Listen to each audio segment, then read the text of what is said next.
महापुरुष के चरणारविंदम। माँ मणि का वृत्तांत चल रहा है। माँ मणि बंगाल में थी।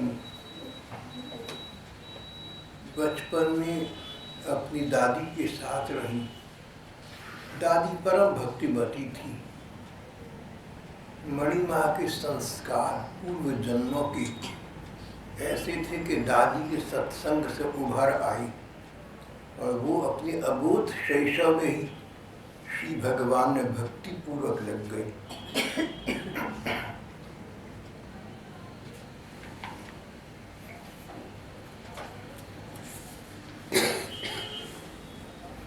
महामणि ने 10 वर्ष की आयु में महामणि का विवाह हुआ था। उनके पति उनके साथ सहयोग देते थे। बाद में उन्होंने चैतन्य महाप्रभु के प्रवर्तक एक महात्मा से शिष्यत्व की दीक्षा ली। उनकी उम्र 30 वर्ष की हो चुकी थी। पूरा दिन घरेलू काम काज में बीतता, तन संसार में था, पर मन भगवान का चिंतन तब भी करता था। रात का समय तो भगवान के चिंतन भजन में ही व्यतीत करती थी। महामणि के विषय में ये बात प्रचलित हो गई, बिरादरी में, संपर्कों में फैल गई कि रात के समय ये भजन करती है, इसलिए रात के किसी सामाजिक या पारिवारिक उत्सव में लोगों ने उन्हें बुलाना ही बंद कर दिया था।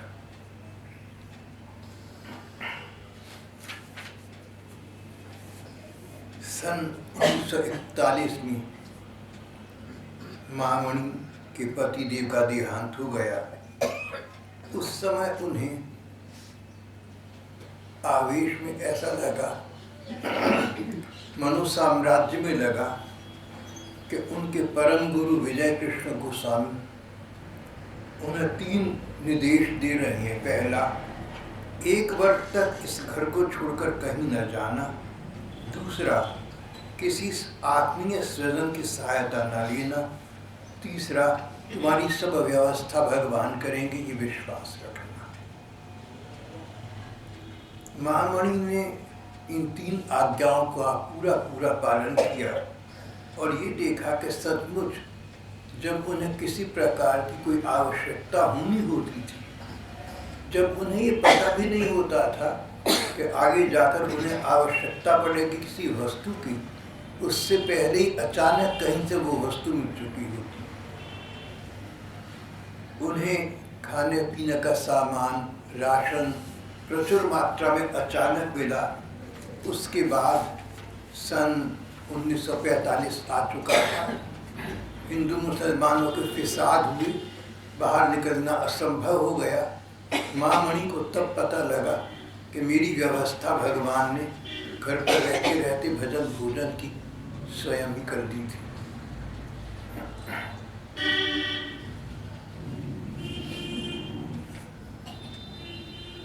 महामणि घर में अकेली रहती थी। दिन में कभी कभी अपनी छत पर जाकर बैठती, वहाँ बैठकर भजन करती, जप करती। बस एक यही समय था जब उन्हें संसार दृष्टिगोचर होता था। घर में कोई था नहीं, बाहर निकलती नहीं थी, शुद्ध विशुद्ध एकांतवासिनी थी। छत पर जाकर उन्हें आसपास के गली मोहल्ले के लोग चलते फिरते दिखाई देते। इससे अधिक संसार से उनका संपर्क नहीं था।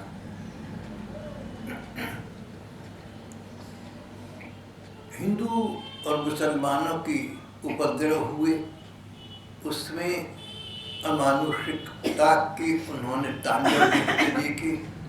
लूटपाट, मार खसोट, हिंसा, आगजनी, ये सब चीजें चारों ओर दिख रही थी। एक बार तो मुसलमानी इलाके में रहती थी, मुसलमानों ने उनके घर को भी जला डालना चाहा, लेकिन भगवान ने ऐसी वृष्टि की कि उनके वे लोग भाग गए और मकान उनका बच गया। इस प्रकार की कुछ स्फुट घटनाएं उनके साथ और भी हुई।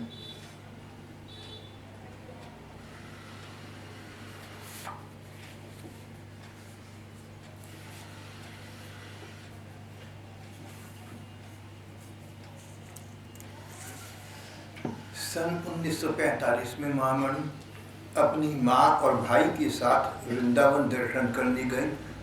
वहाँ से श्री गोपाल जी का एक चित्रपट लिया, उसकी वे नित्य पूजा करने लगे।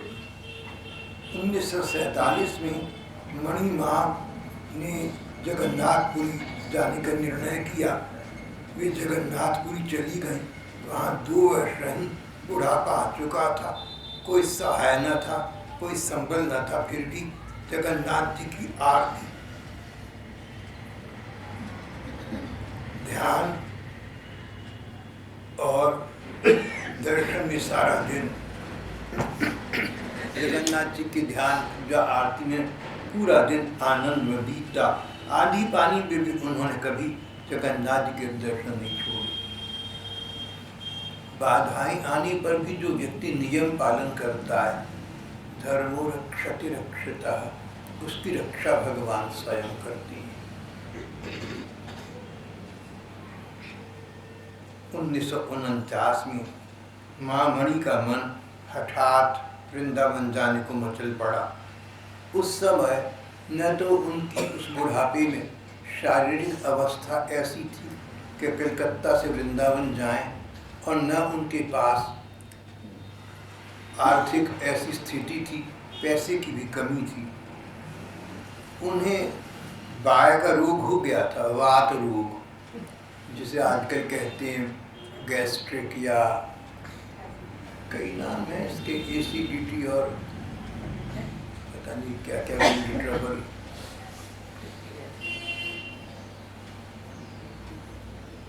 इस अवस्था में वे रोग के कारण प्रायः शय्याग्रस्त रहती थी। उनके देवर की बेटी और उनके दामाद कटक थे।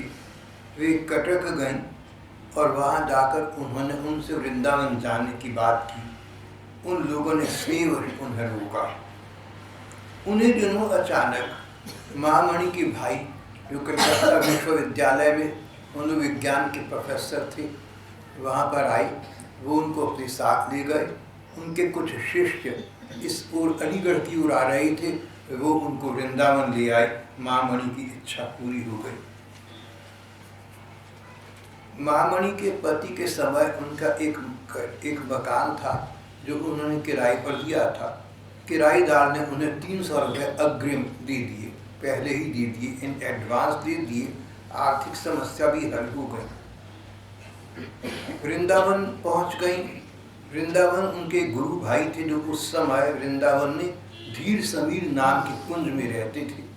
मणि माँ उस कुंज में एक कमरे में उस कमरे में रहने लगी। मणि माँ को साधना करते करते अब 36 वर्ष हो चुके थे। वृंदावन पहुंचते ही भगवान की उन पर बड़ी कृपा हुई। मानो उनके दिव्य नेत्र खुल गए। उन्हें भगवान कृष्ण के वृंदावन लीला के दर्शन होने लगे। वृंदावन लीला, भगवान और गोपिकाओं की प्रेम लीला के उन्हें दर्शन होने लगे। वृंदावन लीला में 2 लीलाओं की प्रधानता है। एक तो वात्सल्य, यशोदानंद बाबा आदि बुजुर्गों का भगवान कृष्ण के प्रति, बाल गोपाल श्री कृष्ण के प्रति लाड़ प्यार, और दूसरा गोपिकाओं के साथ उनका श्रृंगार और प्रेम का संबंध। इन्हें ये लीलाएं दिखने लगी। इनका आसन मानुषिक हो गया था। आसन पर बैठते ही इन्हें वृंदावन लीला के दर्शन होने लगते।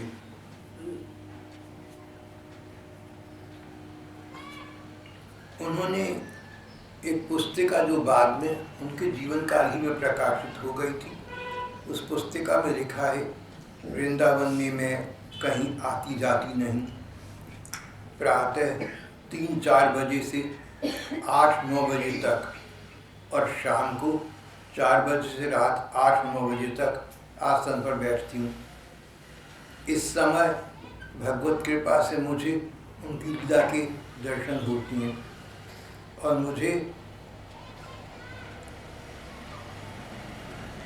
मेरे गुरुदेव कुछ ना कुछ उपदेश देते हैं।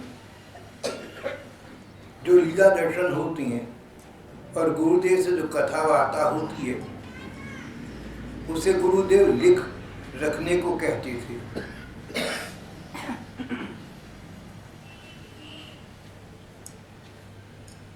दिन निकलने पर प्रातः कृत्य समापन कर फिर आसन पर बैठ जाती हूँ।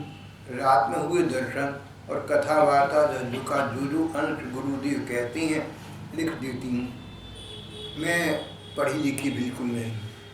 उस पुस्तिका में मणिमा ने कहा मुझे अक्षर ज्ञान भी नहीं है, मुझे न तो हिंदी का आ आ ई आता है, न संस्कृत का ज्ञान है, न बंगाली का। मैं पढ़ी लिखी बिल्कुल नहीं हूँ। बंगला भाषा का वर्ण ज्ञान भी मुझे नहीं है। फिर भी कठिन कठिन संस्कृत के स्तोत्र, शास्त्रों की आलोचना आदि सब कैसे लिख जाती हूँ मैं स्वयं नहीं जानती। उसी सब मिले हुए में से कुछ कुछ पुस्तकाकार में प्रकाशित कर रही हूँ। वृंदावन में रहते समय श्री श्री राधा कृष्ण की लीलाओं के दर्शन भी इसमें प्रकाशित हुए हैं।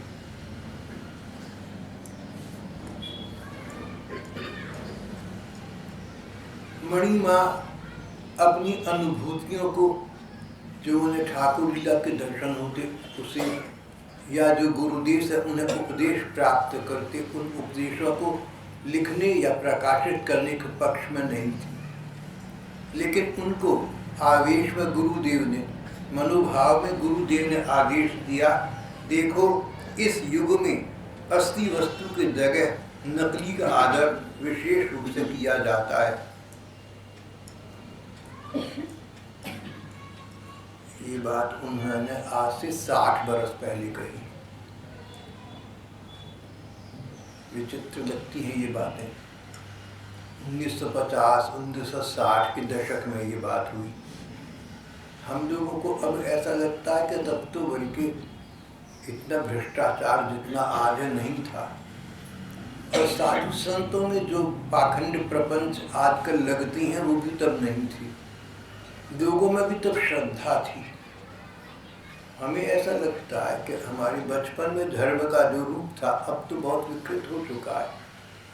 पर महामणि के गुरुदेव ने 1950 के दशक में कहा कि युग धर्म बदल चुका, धर्म का वो रूप रहा ही नहीं जो होना चाहिए।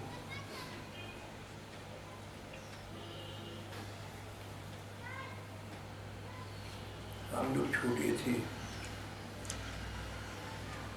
तो कहीं कुछ ऐसी बात करते जिससे बड़े बुजुर्ग लोग कहते थे कि तुम बच्चे इतने कमजोर हो, इतने रोग पकड़ते हो, हमारी उम्र में जाकर तुम्हारा क्या होगा।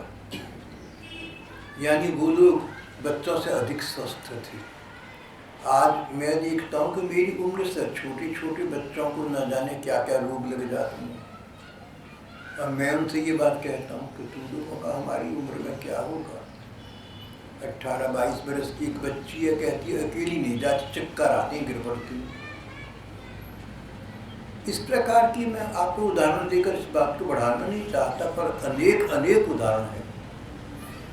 इसी प्रकार की वार्ता धर्म और धार्मिक संस्थाओं पर लागू होती है। जो निष्कपटता, जो निश्चलता आज से 60 बरस पहले थी, हमारे बचपन में थी, वो अब तो नहीं है। युग धर्म है, कस्य दूषण, किसको दोष दे, समय का प्रवाह ऐसा है। गोसाई जी ने, महामणि के गुरुदेव ने 60 वर्ष पहले कहा था, देखो इस युग में असली वस्तु की जगह नकली का आदर विशेष रूप से किया जाता है। बहुत से धर्मध्वजी लोगों ने नाना रूप, समय को उपयोगी प्रलोभनों के साथ नाना प्रकार के तरह तरह के धर्म चला रखे हैं। धर्मध्वजी लोग, ध्वजा तो धर्म की है, बोर्ड तो लगाया हुआ है कि हम धर्मात्मा हैं, लेकिन अंदर से धर्म का मर्म नहीं है। ये वृत्तांत श्रीमद् भागवत आदि ग्रंथों में भी आता है। कलयुग में धर्मध्वजी लोगों की बहुलता हो जाएगी। ध्वजा तो धर्म की है, झंडा तो लहरा रहा है कि हम धर्मात्मा है, पर अंदर वास्तविकता में उतना धर्म नहीं है। प्रतिष्ठा पाने के लिए, पैसा पाने के लिए लोग न जाने क्या क्या धार्मिक आडंबर आज के युग में रच लेते हैं। कहीं ना कहीं सच्चाई भी होती है, पर सच्चाई का बोध होना आसान नहीं होता।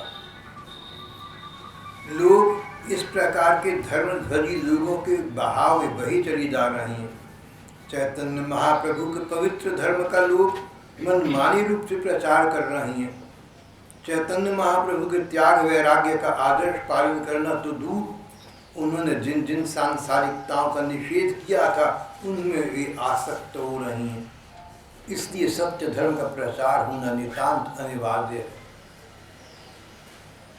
गुरुदेव ने मामणी से कहा, तुम्हारे लीला दर्शन और तुम्हारी मेरे उपदेशों के प्रचार से लोगों का भ्रम दूर होगा और आज अंग्रेजी शिक्षा के प्रभाव से, अंग्रेजी संस्कृत की नकल करने की प्रवृत्ति से नष्ट प्राय होने वाली सनातन धर्म की रक्षा होगी। तुम्हें ये कार्य करना चाहिए। तब मणिमा ने बाद में जाकर उन पुस्तकों को प्रकाशित किया। मणिमा ने उस समय कहा, मन ही मन कहा, आपने तो पहले इन वस्तुओं को गोपन रखने को कहा था। गुरुदेव ने कहा था भगवदीय अनुभूति हो, कोई ठाकुर जी की लीला लिखे तो उसको कहते मत फिरना, अपना प्रचार मत करना, उसको गोपनीय रखना।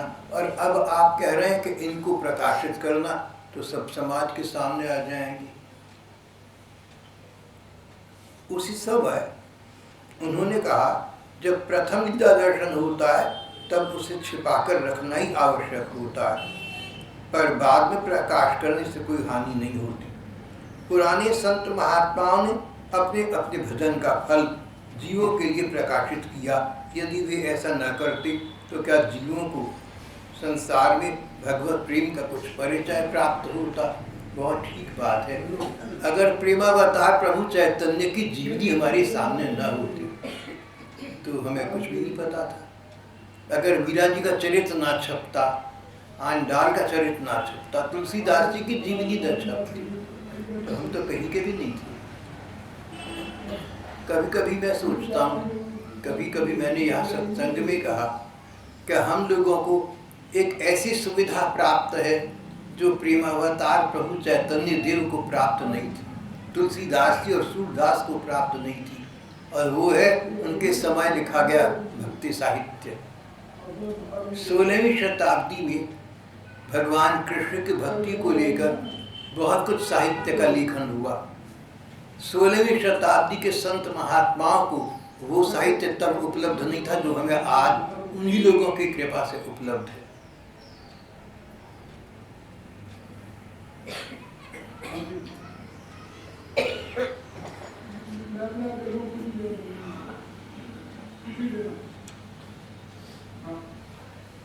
वृंदावन में एक विद्वान भैया ने, विरक्त भैया ने सारे ब्रज की वर्षों तक यात्रा की थी और वहाँ की स्थलियों की किताब प्रकाशित करना चाहते थे। कई संत महात्मा इसके पक्ष में नहीं थे। जब मैं पहुँचा, बात चली, तो मैंने कहा प्रकाशित होनी चाहिए।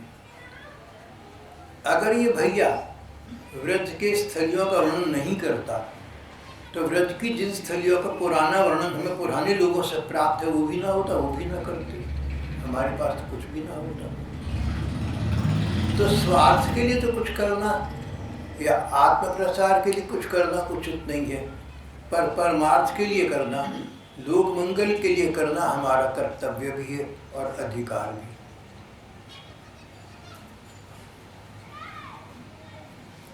स्वयं प्रेमावतार चैतन्य महाप्रभु उनकी ऐसी स्थिति में रहे जहाँ कुछ भी करना, संसार में कुछ करना असंभव था, पर उनके गोस्वामियों ने बहुत अच्छे भक्ति साहित्य का सृजन किया और उनका साहित्य संस्कृत में आज भी उपलब्ध है।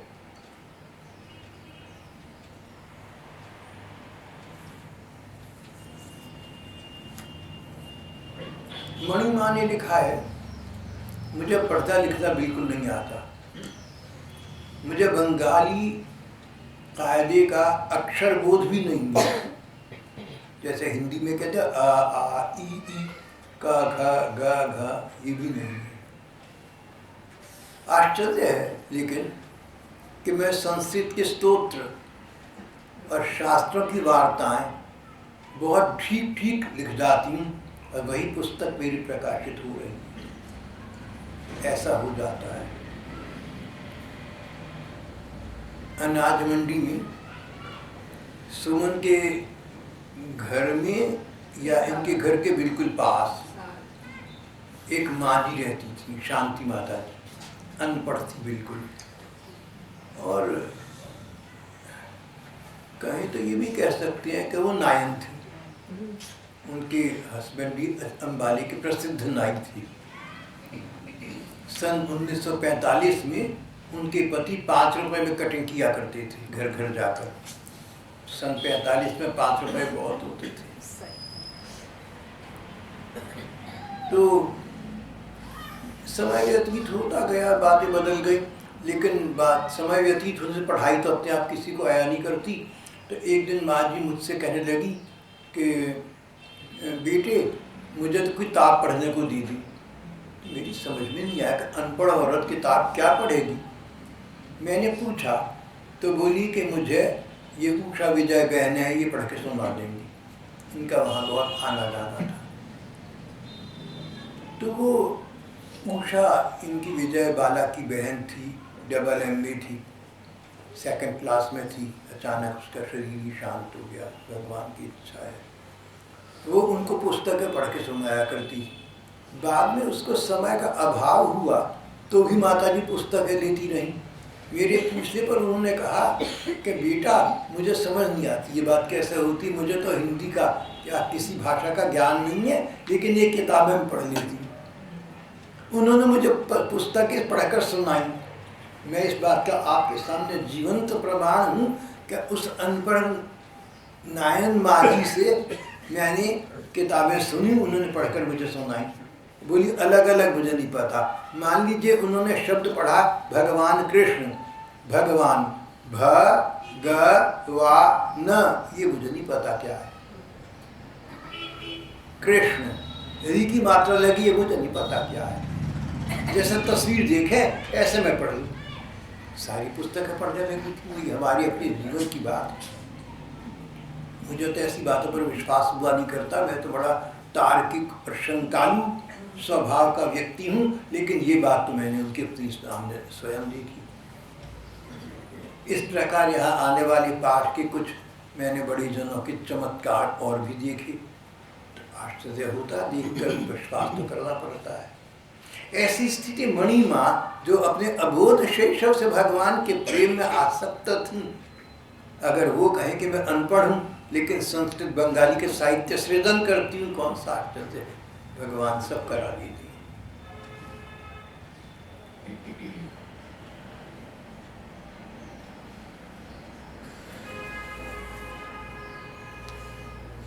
वृंदावन लीला नाम का मणिमा ने एक ग्रंथ प्रकाशित किया। इस ग्रंथ में उन्होंने वो लीलाएं लिखी हैं, वो घटनाएं लिखी हैं जो उनके जीवन में घटी। एक दूसरी पुस्तक भी प्रकाशित की जिसमें उनको अपने भावावेश में गुरुदेव से जो आदेश प्राप्त हुए, जो सिद्धांत प्राप्त हुए, वो लिखे हैं। वो सिद्धांत पुस्तिका है, वो भी बहुत सुंदर है। वृंदावन लीला के कुछ उद्धरण हम यहाँ दे रहे हैं, ये हम अगली बार पढ़ेंगे। आज तो इतनी बात है कि मणिमा ने अपना थोड़ा सा ये साहित्य प्रकाशित कर दिया था और एक दिन उन्होंने कहा, भक्तों से कहा, मेरा सब काम पूरा हो गया। पुस्तक प्रकाशित हो गई, गुरुदेव की आज्ञा का आदेश पूरा हो गया। अब मेरा काम समाप्त हो गया है, पुस्तकें छप चुकी हैं, श्री कृष्ण की कृपा मुझे प्राप्त हो चुकी है। अब मेरा समय आ गया है। 22 दिसंबर 1966 1966 के 22 दिसंबर को मणिमा प्रातः 4 बजे आसन पर बैठी अपने गोपाल जी की सेवा के लिए। गोपाल जी का चित्रपट वृंदावन से लाई थी। गोपाल जी के प्रति उनका वात्सल्य था। जैसे यशोदा मैया का बाल कृष्ण के लिए। सेवा के पश्चात बोली, जगन्नाथ अब मुझे ले लो, जगन्नाथ जगन्नाथ। बाल कृष्ण वृंदावन वाले और जगन्नाथ भगवान जगन्नाथपुरी वाले हैं, तो श्री कृष्ण ही एक छोटी आयु के हैं, एक बड़ी आयु के हैं, बस इतना अंतर है। और फिर भक्तों से कहा, बोलो जगन्नाथ बोलो जगन्नाथ। फिर स्वयं कहा, जगन्नाथ जगन्नाथ। और दोपहर के 1 बजे उनकी जीवात्मा मानो श्री भगवान के धाम को चली गई, निर्जीव शरीर पड़ा रह गया। उस शरीर को एक विमान के द्वारा कीर्तन करते हुए अंतिम संस्कार के लिए ले जाया गया। उनके जो विग्रह उनके साथ थे, जिनकी जो सेवा की थी, उनको जल समाधि देनी थी, उनको भी साथ ले जाया गया। तुलसी के एक पौधे की वो नित्य पूजा करती थी, तुलसी का वो गमला भी उनके निर्जीव शरीर के साथ रख दिया गया। विधिवत सब कार्य संपन्न हुआ। एक अपूर्व दृश्य देखकर लोग अवाक रह गए थे। उस समय जब श्मशान पर विमान उतारकर, विमान जिसमें उनका पार्थिव शरीर रखा हुआ था, विमान उतारकर नाम कीर्तन के साथ उनकी परिक्रमा की गई। सबने देखा मणि माँ अपने दाएं हाथ की छोटी अंगुली से अपने पास रखे हुए छोटे से तुलसी के गमले को कसकर पकड़े हैं। यदि वे ऐसा न करती तो गमला झटका लेने बीच में गिर जाता। तुलसी उनके गोपाल की प्रिय थी, इसलिए उन्हें प्राणों से भी अधिक प्रिय थी। उनके अपने प्राण तो चले गए थे, पर उस तुलसी को उन्होंने प्राण चले जाने पर भी अपने से विलग न किया, अपने साथ ही रखा और वो उनके साथ ही चला गया। यहाँ मणि माँ का प्रसंग, उनकी जीवनी का प्रसंग यहाँ समाप्त हो जाता है। उनकी लीला प्रसंग भगवान ने चाहा तो अगली बार पढ़ेंगे।